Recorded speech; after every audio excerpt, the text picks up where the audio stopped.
Hi,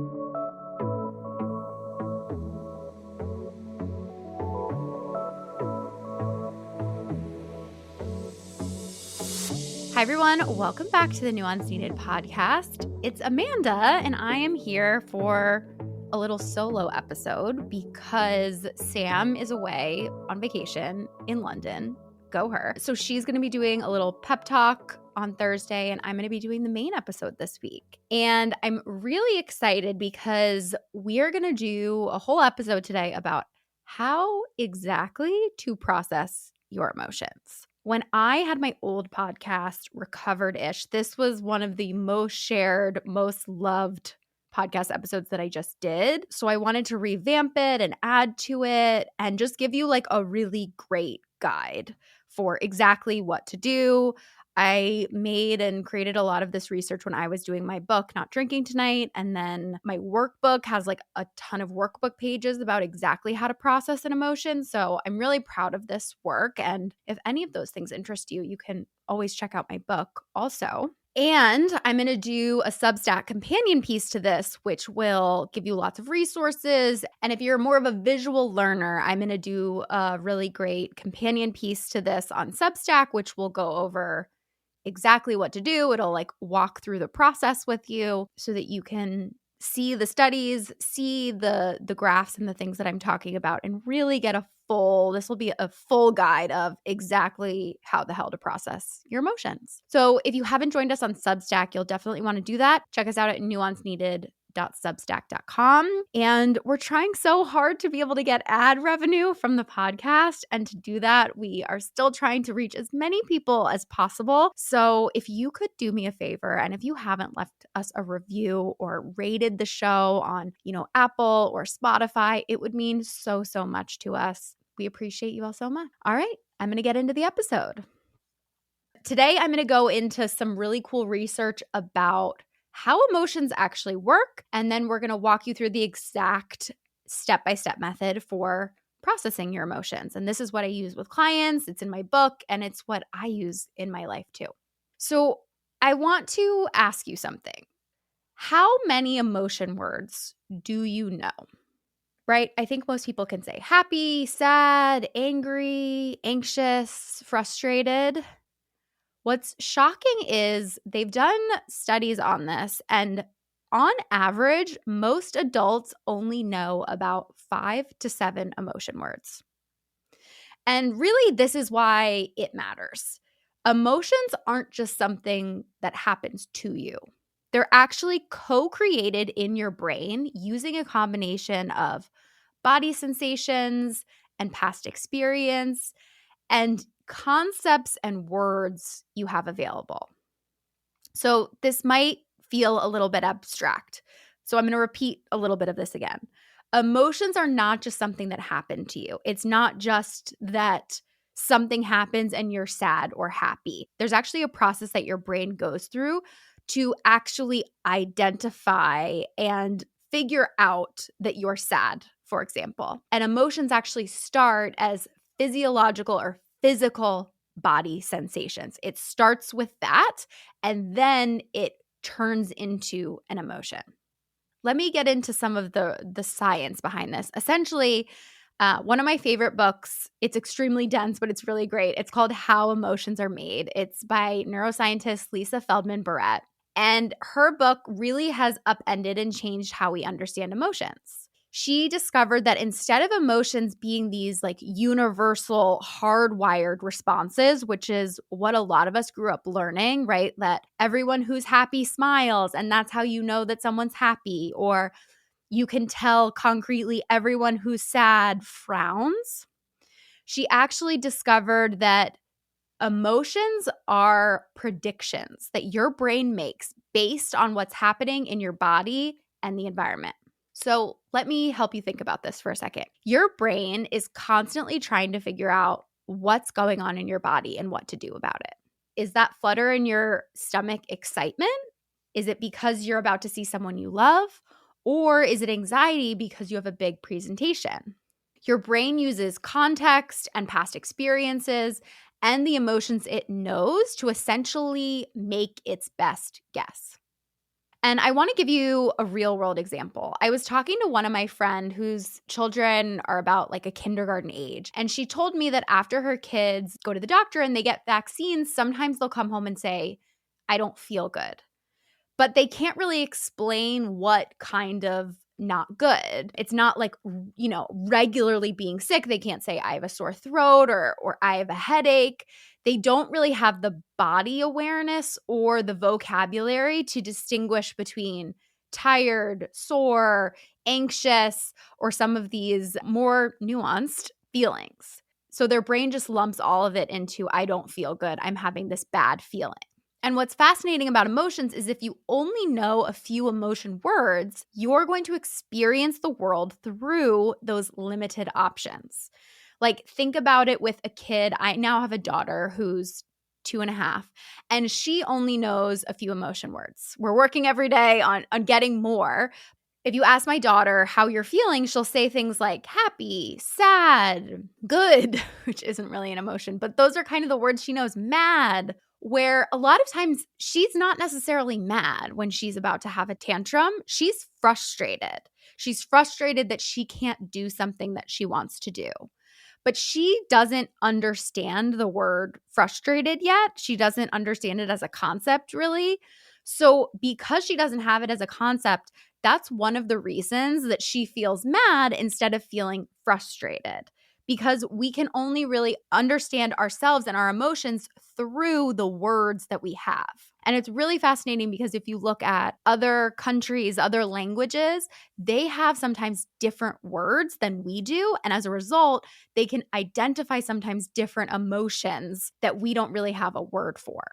But anyway, this is really important because it's a good reason to build your emotional awareness and to learn more emotion words, because it can actually help you regulate your emotions and help you understand what emotions you're feeling and help you kind of find nuance in your emotions so you're not always in the most extreme version of an emotion. And we essentially call this emotional granularity. It means knowing emotion words. So essentially, the higher your emotional granularity is, the better you're going to be at regulating your emotions. So, as I said, emotions all start as physiological body sensations. And I want to teach you about something called interoception. Basically, this is your ability to sense what's happening inside your body. Kids often struggle with this, which is why I gave the example of my friends' kids who just say they don't feel good, right? It's hard for kids to tell if they're cranky because they're hungry, or are they cranky because they're tired, or are they cranky because they have a lot of mosquito bites and they're really itchy. It's hard to tell because they just kind of feel upset about something. But a lot of adults aren't always that much better at it either, especially because in our modern world, we spend so much time trying to get out of our bodies through scrolling, binge watching, drinking, whatever your escape is. It can over time cause us to lose touch with our internal signals.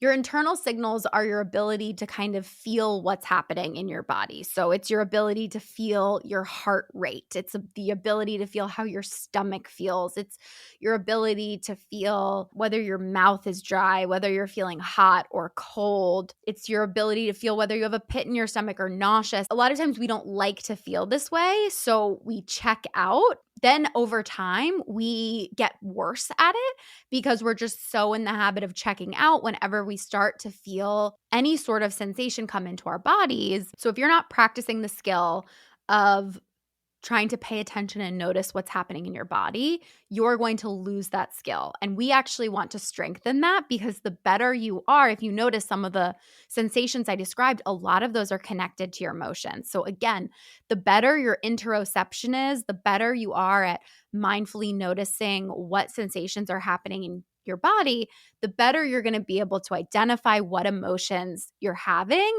and then be able to take care of yourself. It's also really interesting to think about because your brain is really incredible at filtering information, right? Like, you're not aware of how the blood flows to your organs.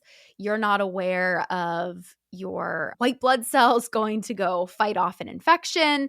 And your brain does that because it knows that it's not helpful and it would be overwhelming. So anytime that you're able, though, to feel some sort of sensation in your body, it's typically a good rule of thumb that that's important on some level. Like you're able to feel the tightness in your chest, the heat on your face, the pit in your stomach, because these are things that are data points that are important for us to know. And a lot of these actually are data points that our brain uses to help create an emotion. So I want to be clear that this doesn't mean that emotions aren't real. But what I do mean is the ability to use language is a requirement for emotions to exist because emotions are created through words.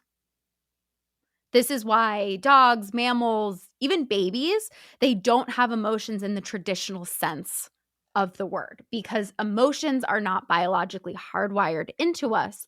What is biologically hardwired into us are two ranges: pleasantness, which is does it feel good or does it feel bad, and arousal, which can be understood as high energy or low energy, right? So babies can't understand or know if they're right frustrated because they're, not getting fed on time, or they're frustrated or angry because they don't want to go to sleep and they're in their crib. But they do know whether this experience is pleasant or unpleasant, aka they're getting their needs met or not, and whether they have high or low energy. Everything else, anger, disappointment, excitement, contentment, these are all concepts that we learn as we develop language. So I want you to think of this as kind of 4 quadrants. There's high and low pleasantness and high and low energy or arousal. And one of my absolute favorite tools for this comes from Mark Brackett and the Yale Center for Emotional Intelligence. He created the mood meter. And anyone who's watching this as a video can see this right up on the screen, right? So if you look at the highest quadrant of high energy and pleasant, that is like ecstatic, elated, excited. If you go to the opposite side of low energy and still high pleasantness, that is like serene, content, peaceful. If you go to low energy and unpleasantness, that's sad, depressed, despaired. Or if you go to high energy and unpleasant, that's angry, frustrated, or enraged. So if you are someone who's just like, I don't understand what I'm feeling a lot of times, some people use the feeling wheel, which can be very helpful. But in order to kind of help us build this muscle and understand how our emotions are connected to physiological body sensations, I really love this mood meter. Because instead of just trying to pick an emotion you feel, you can actually say, okay, am I feeling good or bad right now? Like, am I pleasant or unpleasant? Okay, I'm in one of those quadrants. Now, do I have high energy or am I low energy? And then you can start to eliminate, based on those hardwired sensations, what emotion you might be feeling. Did you know that my practice Therapy for Women also offers medication management? We have a psychiatrist and a nurse practitioner on staff who work at Therapy for Women who can coordinate medication with your therapist. And in addition to our therapists who are licensed in 42 states across the country and our 4 office locations, one we just opened up in Collingswood, New Jersey, we can also offer you medication. I love being able to do this because it is such a higher quality of care when you have your nurse practitioner and your therapist working together. Medication can be such a helpful tool in addition to therapy, even if you just want to go on it for a short period of time, or even if you just want to know your options. That's something that we do so differently than a lot of other psychiatry places, is that we allow you to meet with our practitioner and ask about medication without committing to being on it. So if this is something you're interested in, reach out to us at therapyforwomencenter.com. All right, so let's actually get into how to process an emotion step by step. So my goal in sharing this with you is when you have an emotion coming up and you don't know what to do, you hear people saying you need to process your emotions, you actually have a script and a step-by-step process that you can walk yourself through. So I came up with the acronym NAILER. That's NAILER. And it is a 6-step process. The last two are kind of connected of exactly what to do. So the N stands for notice. I'll go through each longer. A is allow. I investigate. L label. And then the final one is like explore and release. And it's kind of together. So the first thing you want to do when you feel like you have an emotion coming up is you want to notice what's happening in your body. I know that this might be the last thing that you want to do when you're upset, but emotions literally start as body sensations, and that's where we need to begin. So when you feel like you might be sad, for example, it might be that you notice that your eyes start to tear up. It might be that you feel like your shoulders get tight or your throat feels like it's going to close up, or it's hard for you to breathe, or you feel your heart pounding, or you feel hot or you feel cold. You really want to get really present and start to notice these things. And you may feel like your initial reaction, like I said, is to check out, to zoom out. You don't want to feel that. But the better you actually practice tuning into your body, noticing what's happening, a lot of times we develop a tolerance for how we feel and getting better at sitting with some of this emotion. Like I said earlier in the podcast, the more you practice this, the better you're going to get at it. And also, you're going to be really developing that interoception muscle that we talked about earlier. If a full body scan feels overwhelming, like kind of some of them that I laid out, I would pick just one area. Sometimes noticing your breath is a really good place to start. For some people, breath can be overwhelming because then they focus too much on their breath. So obviously use your own discretion, but your breath is something that continuously happens, and it's often something that people can relate to, and it sort of grounds them in the physical moment. So that can be a helpful area to start. Even if you just notice whether your breathing is ragged and shallow, that typically means you're like high arousal, as we talked about, or high energy. Or if it's slow and heavy, that is an indicator that you're like low energy. Temperature can also be a great one. Temperature is sometimes less scary than some of the other ones. So check in if you're feeling hot. That often means high energy. Could be anger, excitement, where feeling cold often means low energy, sadness, depression, or maybe even peacefulness. So start there. Start by noticing what's going on in your body. The second step is actually allowing the emotion to come up. This is where most of us get stuck, right? We start to notice a feeling and a body sensation, and we immediately shut it down. We almost kind of like play hot potato with our emotions, where we're trying to throw it, we're trying to toss it, get it away from us before we feel that sensation or before we get burned by it. But the problem is when we constantly avoid our emotions, they build on top of each other. And then when something small happens, it really tips us over the edge. I'm sure you've probably heard the metaphor before about letting off steam and how you want to take the steam out to kind of cool it off when a kettle is boiling. That's kind of what we're talking about. If you constantly shove away your emotions, you're constantly, let's say you're sad a lot, maybe you're going through some grief, and you're constantly shoving down those emotions and not letting yourself feel that way, it's likely then something small will happen that will tip you over the edge because you're already at that like 95% capacity. So then something as small as 5% will tip you over the edge. Compared to when you allow yourself to process your emotions regularly, you're going to be clearing that out and creating a lot more space for you to actually handle more things as they come. The other issue with not allowing your emotions to come up is that it actually makes your emotions scarier. It kind of becomes this self-fulfilling prophecy where the more you avoid your emotions, the scarier they are.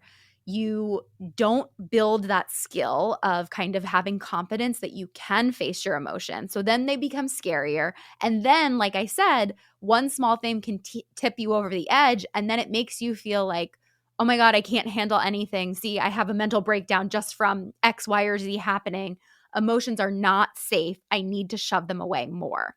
It's kind of like emotional procrastination, or especially this happens to people with anger, where they shove their anger down so much, they avoid it, and then something small happens and they like flip their lid and they get really angry, and then they're scared of their anger. So then they kind of feel like, oh, anger is a scary emotion. I'm not allowed to feel this because I freak out.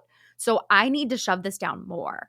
Versus if you constantly allowed yourself to actually feel anger, work through it, you would actually learn that you can tolerate anger and you don't have to freak out as an expression of your anger. There are a lot of other things we can do with anger before we get to that point where we're yelling, we're snapping at someone, we're crying, we're breaking something, whatever that is. And if we don't practice it in the early stages, we don't recognize that there are levels and shades of an emotion. Allowing an emotion to come up simply means that you let it come up without immediately trying to judge it, fix it, or make it go away. And I want to be clear, this isn't the same thing as wallowing. Wallowing involves like rumination, actively trying to think about it, actively. A lot of times we judge ourselves when we're wallowing. Allowing is kind of like if you imagine a wave. If you try to stop the wave, you'll get knocked over. But if you allow the wave to come through you, it passes. But often the biggest barrier to allowing your emotions to come up is when we start judging them. We say to ourselves things like, I shouldn't feel this way, or what's wrong with me, or other people have it worse. I should be over this by now.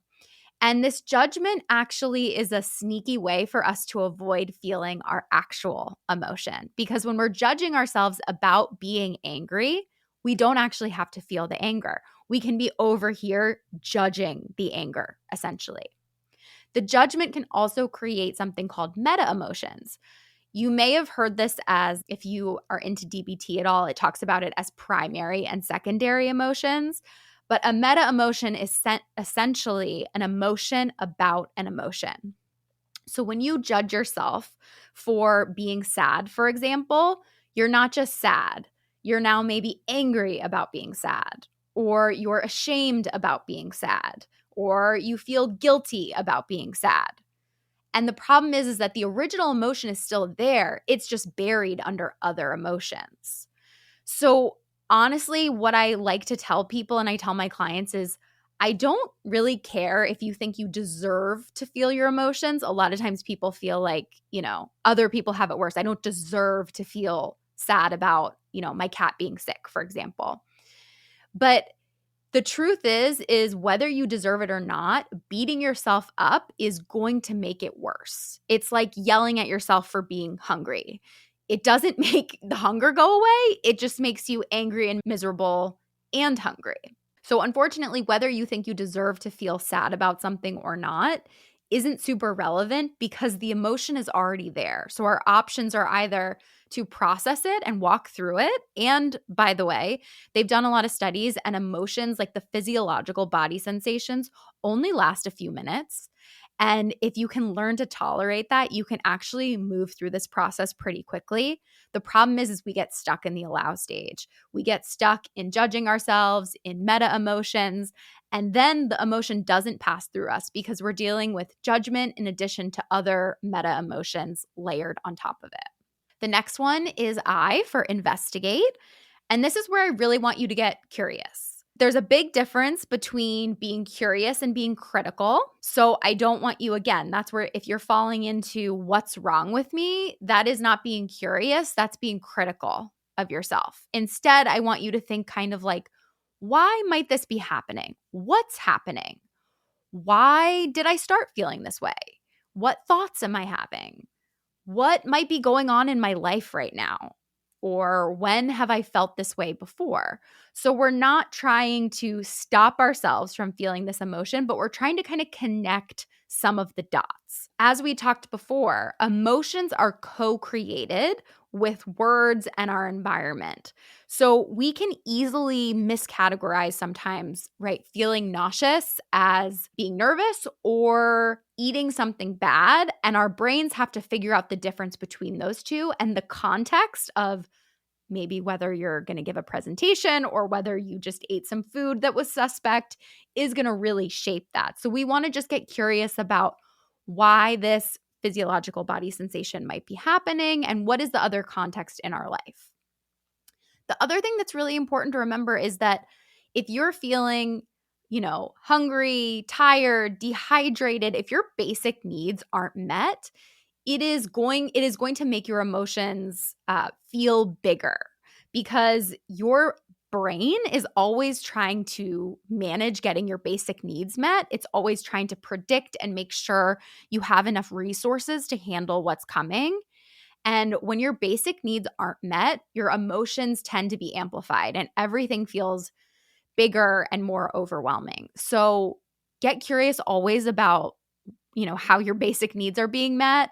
And that's where, later on we'll talk about how you can take care of yourself. But that's often a thing that I find that people need to check in about. And it's a way you can take care of yourself and actually help regulate your emotions. All right, now we get to label. So this is where we actually try to pick a specific word that we're feeling and really create emotional granularity. So go back to that mood meter, download it if it's helpful. Look and see, am I high energy or low energy? Or am I feeling pleasant or unpleasant? And then from there, you can get specific. You can look, am I, instead of just angry, right? Am I irritated? Am I frustrated? Am I indignant? Am I furious? If you're not sure about what these different words mean, look them up. It's actually really shocking how many of us, and even myself included as a therapist, don't always know the distinctions between words, right? Like there is a very big distinction between being jealous and being envious of someone. So if you don't know those, if you're curious, being jealous often involves a third person. We typically misuse the word jealousy. We say, I'm jealous of this person and what they have. And what we actually mean is envious. Jealousy is like, I'm jealous of this girl who's with that guy. I want to be with him, for example. It involves a third person. Where envy is like, I want what they have. This is where it can also be fun to even check out emotions in other languages. In my book, I talk about this. I give a lot of examples of really cool different emotion words that exist that English doesn't quite have the word for. All right. And then we get to explore and release. Explore looks like asking, what does this emotion need, right? Emotions are information. They're trying to tell you something about what's going on. And they're also a prediction. So your body is trying to predict what you need in that moment. So anger can be a signal that a boundary was crossed. Sadness might mean that you need comfort or you're lonely. Anxiety could be telling you to prepare for something. Ask yourself, what can I do to take care of myself right now? What would make this emotion go away, but what would actually address what this is pointing to? So this is where maybe you also are dehydrated, you're disconnected from people, you're hungry, you haven't been taking care of your basic needs, right? You're hangry. That could be also a sign, okay, I need to take a break. I need to regulate myself. I need to go get a snack. I need to take a couple deep breaths. And that's what this emotion is telling me.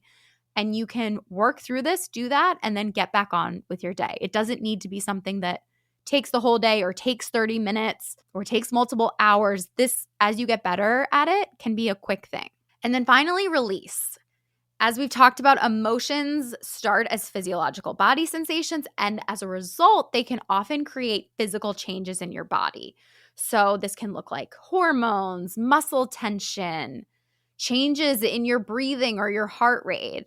So after you've identified and explored the emotion, sometimes that physical activation is still there. We're still in that high arousal state. Our heart rate is still pumping high, or we're feeling really lethargic and low.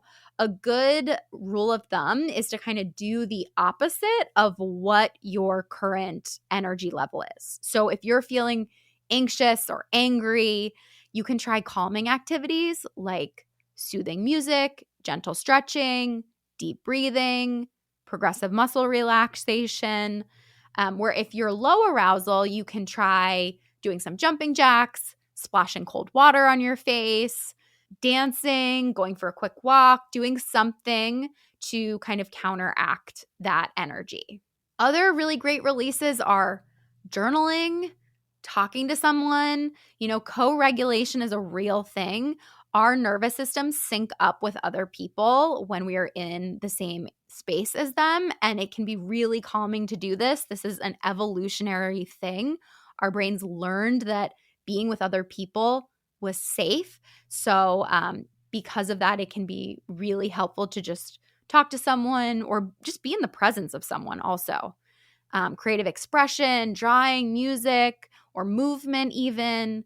Crying is also incredible. They've done studies where they have tested people's tears compared to when they cut an onion versus when they're sad. And when you're sad, the tears are different because they actually have stress hormones in them. So it helps you literally release stress hormones from your body. If you are more interested in this topic, Emily Nagoski has an incredible book called Burnout, and she talks about one of the reasons we get burned out is we don't allow stress to kind of complete its cycle. And the same is true with emotions. If we don't discharge that energy in some way, a lot of times, it kind of stays in us. And if you actually look at animals and things like that, they release energy and stress through a lot of times literally shaking it off. After they've been chased by a lion or something like that, they literally shake to discharge some of that energy. I share that just because the release part is really, really important. In addition to taking care of yourself, just trying to get that out, especially if it's anger or sadness or something that is really high arousal, getting rid of that can be really helpful. Now, I want to get into, as we wrap up, some questions that I often get, common struggles I get, that kind of thing. The first one people say to me often is that they feel numb a lot of the time. They say, I never feel sad or happy. I just feel numb. And then they feel like, is there something wrong with me? Or does this mean I just don't have emotions? Or, there's fear and concerns. And I want you to know that emotional numbness is actually a protective mechanism. When we've been overwhelmed by really big emotions in the past, maybe it's from trauma or chronic stress, our brains often kind of say that feeling nothing is safer than feeling everything. It's kind of like your emotional thermostat got stuck on off because at some point the temperature got too extreme, right? Or how your phone overheats in the summer and it just turns off because it's too high.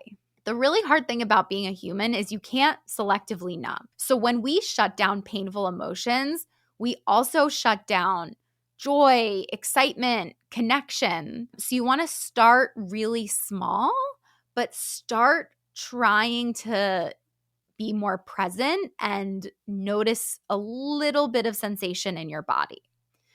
You can start really tiny, like with sensations such as notice the temperature of the coffee, of, your coffee mug in your hands, or the taste of coffee on your tongue, or feel the texture of your clothes. Like, these aren't emotions, but they are body sensations. And as we know, that's where emotions begin. So just tapping into some of those sensations, even if they're a little external, like smelling a candle or touching a piece of fabric, that can start gently reminding your body that it's okay and it's safe to feel things. The other one I get is people say, I have so many emotions, I can't even track them. People often say, right, like by the time I try to process one emotion, I'm already feeling something that's totally different. And I want you to know that this is also normal, especially if you're paying attention to your emotions. It's kind of like when you first learn to drive and you become hyper aware of everything, right? Every car, every sign, every sound. Or, right, I always give the example of when I broke up with my first boyfriend, I saw his car everywhere. And it's not that all of a sudden there were more like Jeep Wranglers that were dark green everywhere. It's just that I paid a lot more attention to that car. And then because I paid attention to it, my brain was kind of like, oh, that's important. And I started seeing it everywhere. It's kind of like the idea of you'll see what you look for. But the thing about emotions is that they will shift and change. It's truly what they're meant to do. They're not meant to be fixed states.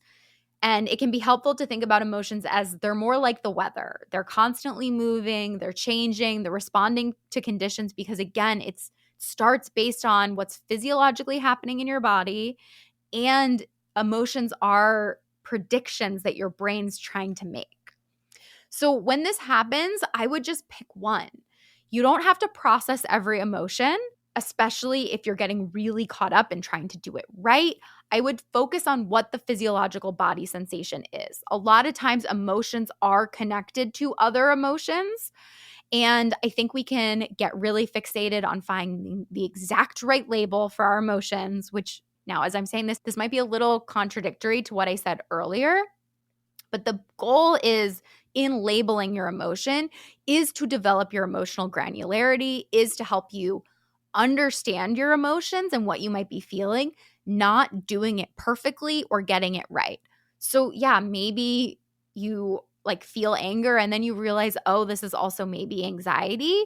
That's okay. A lot of times also what you need in the moment is the same, whether you feel anger or whether you feel anxiety. And it's also okay to feel a group of emotions at the same time.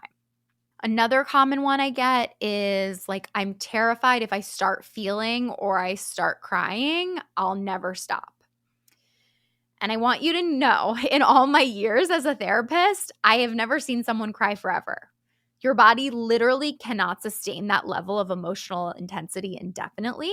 Like I said, emotions last for a finite amount of time. What makes them last longer is our rumination, our obsession, our fixation, our avoidance of them, not wanting to deal with them. Emotions build, they crest, and they recede. They always do. Even if you don't feel like they're going to, if you sit with it, it will only last a few minutes. And if you're scared, you can start small. You can set a timer for 2 minutes or 5 minutes and tell yourself, I'm going to let myself feel, whatever's there. And then when the timer goes off, you can stop and you can go back to your regular life. And this can be an important one too, because sometimes people also ask me, well, what do I do if I'm really sad in a meeting? I'm not going to be able to just, leave and notice and allow this to come up. And of course, that's not what we're talking about with processing your emotion. You're going to need to live your life. It's not always going to be the right opportunity to fully process an emotion. And you can come back to that and do that later, depending on what's going on. But also, as you get better at this and you allow yourself to feel emotions earlier rather than engaging in that emotional procrastination and putting them off, the emotions will be less intense. So you'll be able to allow yourself to more quickly, walk through a little bit of anxiety, go through it, right? Like an easy example I'll give you right now. I have a little bit of anxiety right now as I'm doing this podcast because I had a solo podcast for a bit and I struggled a lot with doing it. So this is kind of the first time I'm back to doing a full long solo episode by myself. So right now, my throat feels a little bit tight. My chest, my breathing is a little bit ragged. I would say that I'm feeling anxious right now. I feel a little popping in my ears. My mouth feels a little bit weird, maybe a little dry. And yeah, I would say that's anxiety. And when I'm done with this podcast, I am going to take a couple deep breaths. I'm going to probably drink some water. I may shake out my hands and go, brrr, and then I'll get back on my day. And I walked through that process with you in like 1 minute, right? I notice these are the body sensations. I'm allowing them to come up. I think I'm feeling, I'm curious. I'm realizing the context of why I'm feeling this way is because I'm recording a podcast and I had, a not super successful experience in the past. Yeah, this is anxiety. And when I'm done with this, I'll be able to explore and really just like release the emotions and move on about my day. I hope that this is helpful. I know this was like a long episode, but I really think it's important. It's one of my favorite things to talk about, especially because I think we really talk about emotions in a not helpful or empowered way. Let me know what you think about this. We covered a lot. So let me just sort of recap. And as I said, head over to our Substack because it will be a long, beautiful guide if you're more of a visual learner over there. But, main takeaways. Emotions are constructed by your brain. They're not just hardwired reactions. They're created with language. You need language to actually experience an emotion. And it's also connected to your physiological body sensations and the context of what's going on. It's your brain trying to predict what's going to happen.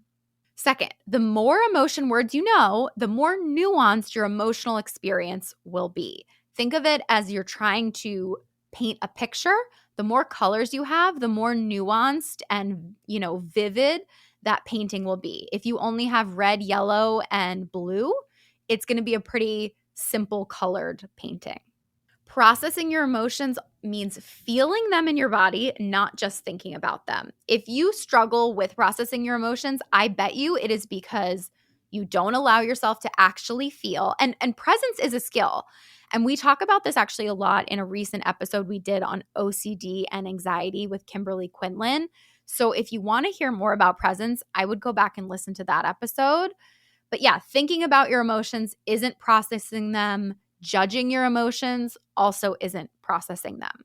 And finally, to give you, a framework to walk through every emotion, use Naylor as a guide.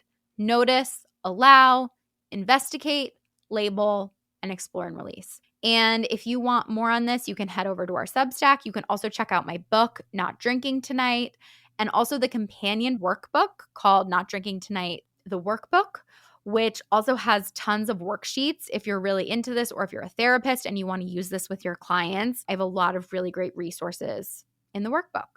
So as always, thanks so much for being here. And if you ever have questions or topic suggestions, feel free to email us, podcast@therapyforwomencenter.com. DM us. We love hearing from you. You can also check us out at therapyforwomencenter.com for therapy, medication management. We have a nutritionist on staff, all that stuff. All right, I'll see you next week. Bye.